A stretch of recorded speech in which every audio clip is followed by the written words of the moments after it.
L'éruption volcanique a gravement endommagé l'alimentation électrique locale, ainsi que les infrastructures de communication, en particulier le câble de communication sous-marin. Pourriez-vous nous en dire plus sur la situation récente au Tonga et comment se passe le travail des secours?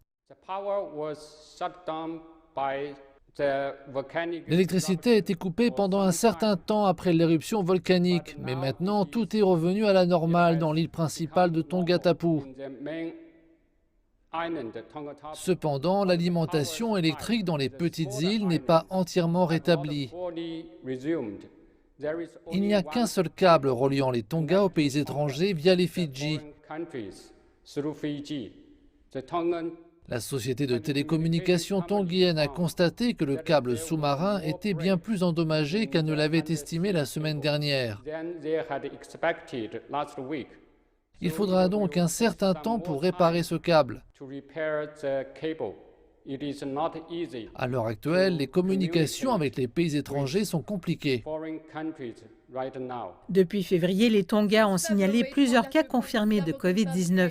Le pays a déployé de vastes efforts dans le travail de prévention et de contrôle du virus. Qu'a fait le gouvernement tongien pour protéger le pays du coronavirus tout en recevant des aides de la communauté internationale? Les Tonga étaient épargnés par la COVID-19 jusqu'à la fin du mois dernier, période à laquelle la première épidémie locale de la pandémie a commencé. À l'heure actuelle, la plus grande île de Tongatapu et la deuxième plus grande île, Va'avu, sont confinés à l'exception des tâches gouvernementales essentielles. De manière générale, le gouvernement tongien a bien équilibré sa réponse à la Covid-19 et à la réception de l'aide humanitaire de pays étrangers. Il a adopté un protocole sans contact pour accueillir les secours. Les articles de secours déchargés des avions et navires étrangers seront placés dans les zones adaptées pendant 72 heures avant d'être distribués aux emplacements spécifiques.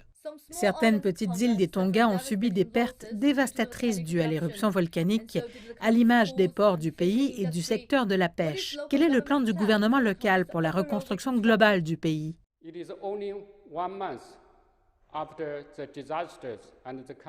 La catastrophe a eu lieu il n'y a qu'un mois et le pays est sous confinement en raison de la première épidémie de Covid-19.